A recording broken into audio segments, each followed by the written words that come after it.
الرجیم بسم اللہ الرحمن الرحیم الحمدللہ رب العالمین وصلی اللہ علی محمد وآلہ اجمعین واللعنۃ الدائمۃ علی اعداء محمد وآل محمد اما بعد وفقنا اللہ وإیاکم للعلم والعمل الصالحین انشاءاللہ تعالی۔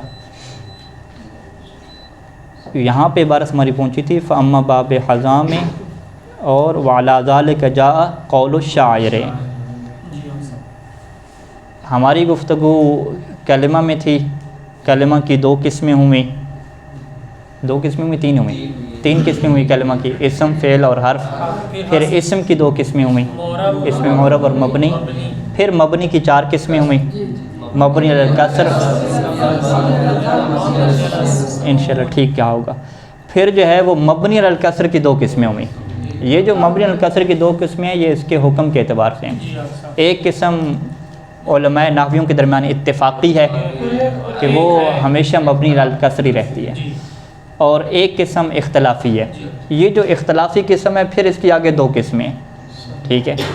ایک کو ہم کہتے ہیں وہ مؤنث کے نام، اعلام مؤنثہ جو فعال کے وزن پہ آتے ہیں، اور دوسرے کو ہم کہتے ہیں کہ لفظ ام سے جب اس سے کون سا معنی مراد لیں، ایک دن پہلے والا، قبل یومک، اذا اردت به اليوم الذي قبل یومک۔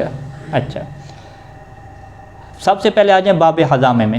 باب حزامے کا مطلب کیا ہے؟ باب حزامے ایک عنوان ہو گیا، یعنی آپ سے کوئی تشریح پوچھے گا کہ باب حزامے سے کیا مراد ہے، ٹھیک ہے، تو آپ باب حزامے کی گردان سنانے لگ جائیں گے؟ نہیں، آپ کیا کہیں گے؟ باب حزامے سے مراد الاعلام المؤنثہ الآتیہ علی وزن فعال، یہ تعریف ہو جائے گی۔ اب یہاں پہ اہل حجاز کیا کہتے ہیں؟ وہ کہتے ہیں کہ باب حزامے کے جتنے بھی ہوں گے اعلام مؤنثہ وہ سارے کے سارے مبنی علی الکسر ہیں، اور انہوں نے کہا مطلقاً کی کیا تشریح ہے کہ چاہے اس کے آخر پہ را آتی ہو یا را نہ آتی ہو، جبکہ بنو تمیم کی جو جمہوریت ہے، ان کی جو اکثریت ہے، وہ کہتی ہے کہ اگر آخر پہ را آئے گی تو یہ مبنی علی الکسر ہوگا، اور اگر را نہیں آئے گی تو یہ معرب ہوگا لیکن اعراب غیر منصرف ہوگا، ٹھیک ہے۔ اچھا، اب اہل حجاز جو ہیں وہ اپنی بات کے اوپر دلیل پیش کر رہے ہیں کہ یہ جو ہے آخر پہ را نہ بھی آئے تو پھر بھی یہ کیا ہوگا؟ مبنی علی الکسر ہوگا۔ لہٰذا بنو حجاز کو قدیم عربی زبان کا ایک ایسا شعر چاہیے کہ جس کے اندر فعال کے وزن پہ کسی مؤنث کا نام ہو اور اس کے آخر پہ را نہ ہو۔ تو وہ کون سی مثال لے کر آ رہے ہیں؟ حزامے کی مثال لے کر آئے ہیں، ٹھیک ہے جی۔ شعر کے اندر کیا ہے جی؟ حزامے ہے۔ حزامے ایک خاتون کا نام ہے، جب خاتون کا نام ہے تو یہ اسی میں آ گیا باب حزامے، یعنی باب حزامے اسی سے پڑ گیا اس کا نام، ٹھیک ہے۔ شعر یوں ہے کہ فلولا المزعجات من اللیالی لما طرق القطاطیب المنام اذا قالت حزام فصدقوها فان القول ما قالت حزام۔ شاہد مثال آخری میں ہے، ٹھیک ہے۔ اذا قالت حزام، پھر آگے کیا کہا؟ ما قالت حزام، تو آپ کیا کہیں گے؟ قالت فعل، ٹھیک ہے، تا کیا ہے؟ فاعل ہوتی ہے، علامت تانیث ہوتی ہے، فاعل اس کے اندر ضمیر ہوتی ہے، ٹھیک ہے۔ حزامے کو کیا کہیں گے؟ قالت کا فاعل، ابھی ضمیر اس کے اندر فاعل نہیں ہے کیونکہ فاعل اس کا ظاہر ہو گیا ہے، تو حزامے فاعلن۔ اچھا، فاعلن کے بعد دو لفظ کون سے کہنے ہیں؟ مبنی علی الکسر فی محل رفع، ہاں ٹھیک ہے، فاعلن مبنی علی الکسر فی محل رفع، ٹھیک ہے۔ یہ جملے آپ کو ہر جگہ پہ اعراب میں لکھنے ہوں گے تفصیل سے۔ اچھا، اسی طریقے سے اگلا بھی وہی، اس کی بھی ترکیب ہوگی، یعنی فذکرھا، ذکر کا فاعل کیا ہے؟ شاعر نے، ہا کیا مطلب؟ حزامے، شاعر نے حزامے کو فی البیت، اس بیت میں، ٹھیک ہے۔ یہ جو اوپر بیت، شعر کا کیا ہوتا ہے؟ ایک بیت ہوتا ہے، ٹھیک ہے۔ اس بیت میں دو دفعہ ذکر کیا اور مکسورتاً، مکسور حالت میں ذکر کیا، مع انہا فاعل، جبکہ یہ حزامے کیا واقع ہو رہا تھا؟ فاعل واقع ہو رہا تھا، تو فاعل مرفوع ہوتا ہے، یہ تو مبنی ہے، تو لہٰذا اس کو مبنی علی الکسر کہیں گے۔ اگر فاعل ہوتا اور یہ حزامے معرب ہوتا تو اس کے اوپر ضمہ لگتا، ضمہ جب نہیں لگا تو یہ دلیل ہے اس بات کی کہ یہ مبنی علی الکسر ہے۔ شعر کا ترجمہ کیا ہے کہ مزعجات، ازعج یزعج ازعاجن، ازعاج کا لفظ استعمال ہوتا ہے بے چینی، ٹھیک ہے. مزعج وہ چیز جو انسان کو بے چین کرتی ہے، ٹھیک ہے. مزعجتن بے چین کرنے والی چیزیں. فلولا المزعجات من اللیالی، اگر راتوں کی ٹینشنیں نہ ہوتیں، راتوں کو پریشان کرنے والی چیزیں نہ ہوتیں، تو لما طارق القطا طیب المنام، تو یہ جو قطا پرندہ ہے اس کو قاموس میں میرے خیال میں شاید دیکھیں تو تیتر بٹیر کو کہتے ہیں، یعنی کبوتر سے چھوٹا ہوتا ہے، اور اس کا طریقہ کار کیا ہے کہ ایک جھنڈ میں رہتا ہے، ٹھیک ہے. تو یہ تیتر بٹیر کھیتوں میں رہتے ہیں، ٹھیک ہے، پانی کے اندر رہتے ہیں، اچھا وہاں اکٹھے ہو جاتے ہیں. لما طارق القطا طیب المنام، کہ اگر یہ راتوں کی پریشانیاں نہ ہوتی تو یہ جو قطا پرندہ ہے یہ طیب کیسے کہتے ہیں؟ میٹھی. طیب المنام، یہ میٹھی نیند کو کبھی بھی نہ چھوڑتا، سویا رہتا. اس کا مطلب ہے کہ یہ پرندہ اگر اٹھ گیا ہے تو کوئی نہ کوئی ٹینشن ہے، کوئی نہ کوئی پریشانی ہے. اس کی وجہ کیا ہے کہ حضامے کا جو شوہر تھا، اس کا جو قبیلہ تھا، یہ سارے لوگ جب ایک جگہ پہ جا رہے تھے، ان کے پیچھے دشمن تھا، تو یہ رات کو ایک جگہ پہ رکے، انہوں نے کہا ہم یہاں پہ ریسٹ کرتے ہیں. تو حضامے نے یہ دیکھا کہ وہ جو تیتر بٹیر ہے پرندہ وہ اڑ رہے ہیں رات کو. تو اس نے کہا کہ اگر وہ اڑ رہے ہیں تو اس کا مطلب کیا ہے کہ پیچھے کھیتوں میں کوئی دشمن پہنچ چکے ہیں. کیوں اس نے یہ شعر پڑھا، ٹھیک ہے. یہ شعر کس نے پڑھا؟ یہ اس نے یعنی کہا، اس نے اپنے شوہر سے کہا. شعر اس نے نہیں پڑھا تھا، اس کے شوہر نے شعر پڑھا تھا. اس نے اپنے شوہر کو بتایا کہ یہ جو پرندے ہیں یہ رات کو سوتے ہیں، ٹھیک ہے، اگر کوئی انہیں ڈسٹرب نہ کرے سو رہے ہوتے ہیں، اور ابھی میں رات کو دیکھ رہی ہوں کہ یہ اڑ رہے ہیں، تو اس کا مطلب ہے کوئی ٹینشن اور پریشانی ہے، ٹھیک ہے. تو شوہر کو اس کی بات اچھی لگی، اور حضامے نے کہا کہ نکلو یہاں سے، کوئی رات رکنے کی ضرورت نہیں ہے. تو پھر اس کے شوہر نے پڑھا کہ فلولا المزعجات من اللیالی لما طارق القطا طیب المنام، کہ اگر رات کی ٹینشنیں نہ ہوتی تو یہ پرندہ بھی کیا ہے خوبصورت نیند کو نہ چھوڑتا. اذا قالت حضام فصدقوها، جب حضام کہہ دے کوئی بات، فصدقوها، صدقو یہ اس میں کیا نام ہے، اسم نہیں فعل امر ہے. صدق یصدق تصدیقا، فصدقوها، پس تم تصدیق کرو. کس کی تصدیق کرو؟ حضامے کی تصدیق کرو. اس کی بات کیا ہے کہ فإن القول ما قالت حضامے، کیونکہ بات وہی ہے کہ جو حضامے کہہ رہی ہے، ٹھیک ہے. تو یہ پھر ایک محاورہ عربی کا بن گیا، فإن القول ما قالت حضامے، ٹھیک ہے. ایک بندہ اگر بات کرے، محفل میں مشورہ دے رہا ہے اور اس کی کوئی بات نہ مانے، تو اگر کوئی بندہ کہے کہ یار اس کی بات بڑی فٹ ہے، بہترین بات ہے، تو وہ یہ محاورہ بولتا ہے کہ فإن القول ما قالت حضامے، لہذا اس کی بات مانو، فإن القول ما قالت حضامے. تو یہ ایک محاورہ بن گیا، اس بندے کے لیے بولا جاتا ہے کہ جو دور اندیش ہو اور بڑا اس کا جامع تبصرہ ہو. تو کہتے ہیں کہ بات اس کی بڑی پکی ہے، اس کی بات کو اوکے کرنا ہے. اچھا، تو اسم کے اندر بس شاید مثال کے اوپر آپ کو فوکس کرنا ہے، اور حضامے کا جو اعراب ہے وہ آپ کو صحیح طریقے سے بیان کرنا ہے. حضامے کا اعراب بیان کر سکتے ہیں نہیں کر سکتے؟ نہیں کر سکتے بھائی، حضامے مبنی ہے، ٹھیک ہے. تو آپ جملہ کیسے تبدیل کریں؟ ہاں، آپ اس کے اعراب محلی کو بیان کریں گے. اچھا آگے چلے گی. وَافْتَرَقَتْ بنو تمیم فرقتین، اور بنو تمیم کے آگے دو فرقے بن گئے، ٹھیک ہے جی، جیسے شیعوں کے آگے دو فرقے بن گئے، ٹھیک ہے. ایک فرقہ جو ہے وہ اقلیت میں ہے جس کے لیے بعض استعمال ہوتا ہے، اور ایک بنو تمیم کا فرقہ اکثریت میں ہے، جمہوریت میں ہے، جس کے لیے اکثر استعمال ہوتا ہے. اور یہ جو اکثر بنو تمیم ہے اس کی طرف ہم اشارہ کر چکے ہیں، ٹھیک ہے، جو مطلقاً کے مقابلے میں ہے، کہ یہ جو اکثریت ہے بنو تمیم کی، یہ بھی باب حضامے کو مبنی للکسر کہتی ہے، لیکن ایک شرط کے ساتھ. وہ شرط کیا ہے؟ اس کے آخر پہ راہ ہو، ٹھیک ہے. یہ جمہوریت ہے، یعنی جمہوریت کچھ نہ کچھ بنو حجاز کے ساتھ ہے، لیکن جو ان کے بعض افراد ہیں بنو تمیم کے، وہ تو ایک قسم کے خارجی بن گئے ہیں، نہ بنو تمیم کے ساتھ ہیں اور نہ ہی بنو حجاز کے ساتھ ہیں. وہ کہہ رہے ہیں کہ باب حضامے چاہے آخر پہ راہ ہو یا راہ نہ ہو، ہم اسے معرب ہی رکھیں گے، ہم اسے مبنی نہیں رکھیں گے. لیکن معرب میں وہ کیا ہے؟ اعراب غیر منصرف دیتے ہیں، اعراب منصرف پھر بھی نہیں دیتے. اعراب غیر منصرف کیا ہوتا ہے کہ نصب اور جر میں دونوں میں کیا فتح آتی ہے، واضح؟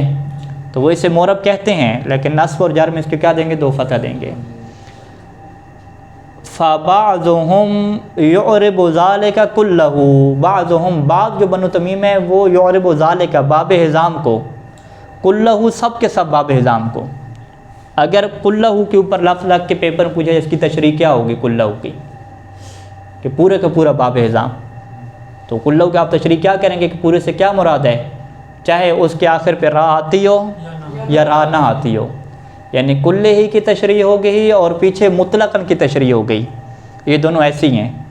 لمع اصول کے جو پیپر ہوتے ہیں اس میں یہ ساری گیم یہی ہوتی ہے کہ مطلقاً یہاں پہ مصنف نے کیوں کہا، بعض کیوں کہا، بعض کلہ کیوں کہا، اس کی تشریح کرنی ہوتی ہے۔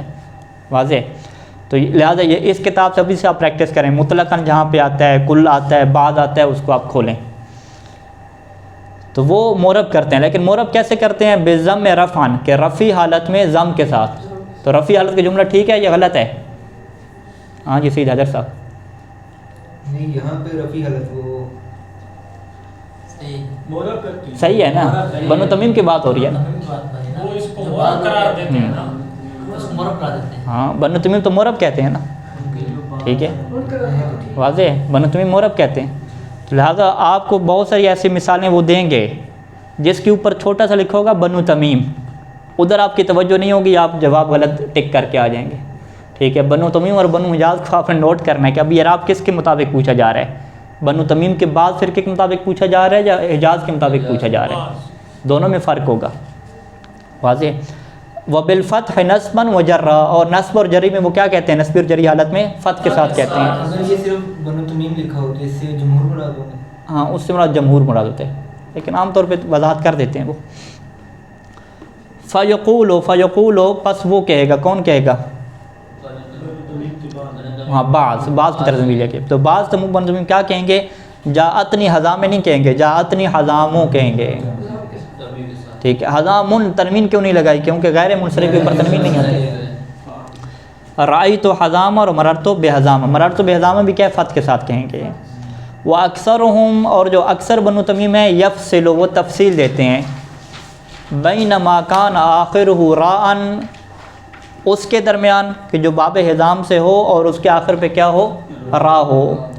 جیسے وبارے کا لفظ ہے، وبارے فعالے کا لفظ ہے، اور ہے بھی علم۔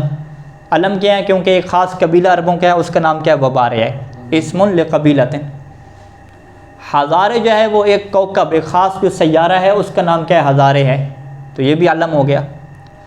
سفارے تیسری مثال، اسم لمائن، یہ جو ان کا پانی خاص کھڑا ہوتا تھا محلے میں، اس کا نام انہوں نے کیا رکھ دیا؟ سفارے رکھ دیا۔ فیبنی ہے علی الکسر، تو بس وہ اکثریت کیا کرتی ہے بنو تمیم کی؟ مبنی علی الکسر کرتی ہے جب آخر پہ را ہو۔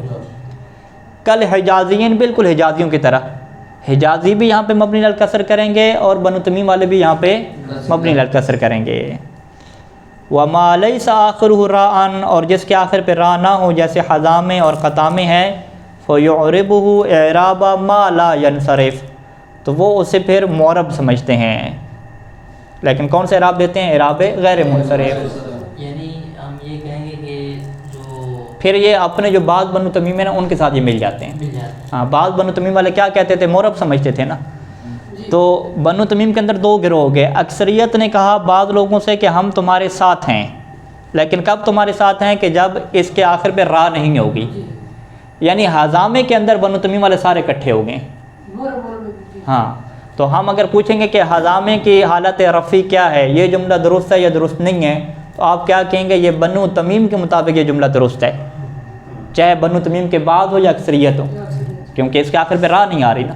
جب را نہ آئے تو وہ سارے اکٹھے ہو جاتے ہیں، ان کی مشکل جو ہے وہ را سے ہی ہے، را کے اوپر آ کے اڑ جاتے ہیں، ٹھیک ہے جی، وہ را کے اوپر اعراب نہیں لگانا چاہتے، را کو مبنی رکھنا چاہتے ہیں۔ زیادہ کہتے ہیں را ہو نہ ہو مبنی کسر ہو۔ ہاں حجازی کہتے ہیں ہمیں را سے کوئی ٹینشن نہیں ہے بھائی۔ یہ بعض بنو تمیم یہ را والے کے بارے میں کہتے ہیں، ہاں یہ بعض والے، ہاں بعض والے را ہو یا را نہ ہو یہ سب کو معرب کہتے ہیں۔ مطلقاً ان میں را والی شرط نہیں ہے۔ ہاں یعنی یوں ہو گیا نا کہ بنو حجاز نے کہا کہ ہم اس کو مبنی رکھیں گے چاہے را ہو یا را نہ ہو، صحیح۔ اس کے مقابلے میں ٹوٹلی مکمل مخالفت کرنے والے بعض بنو تمیم ہے انہوں نے کہا ہے کہ آپ سب کو مبنی کر رہے ہیں تو ہم سب کو کیا کریں گے؟ معرب کریں گے. ارادے غیر ٹھیک ہے، ٹوٹلی لڑائی ہوگی نا، مکمل اختلاف ہوگے.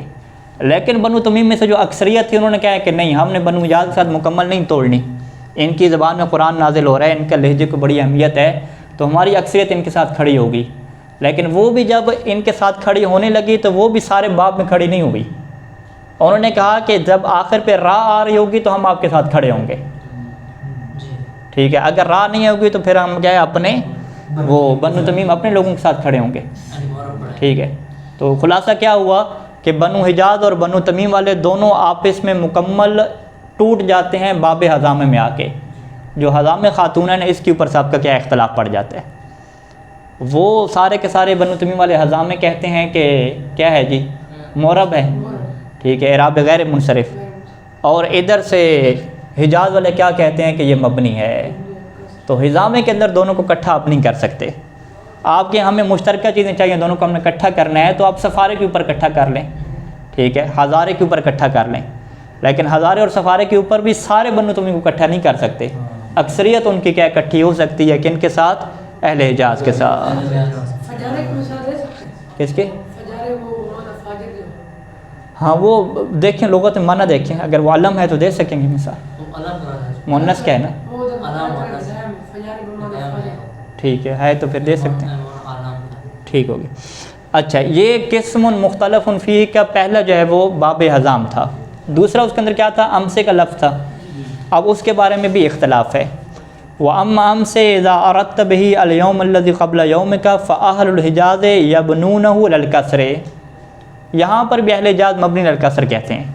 اہل حجاز کا کھاتا آسان ہو گیا کہ باب حضام میں آ جائیں یا امسے میں آ جائیں، دونوں میں مبنی للکسر ہے. فَيَقُولُونَ مَذَا أَمْسِ اعْتَكَفْتُ أَمْسِ وَمَا رَأَيْتُهُ مُذْ أَمْسِ بالکسر فی الاحوال ثلاثہ. احوال ثلاثہ تینوں حالات میں. احوال ثلاثہ کیا تشریح ہوگی یہاں پہ؟ تینوں محلوں میں.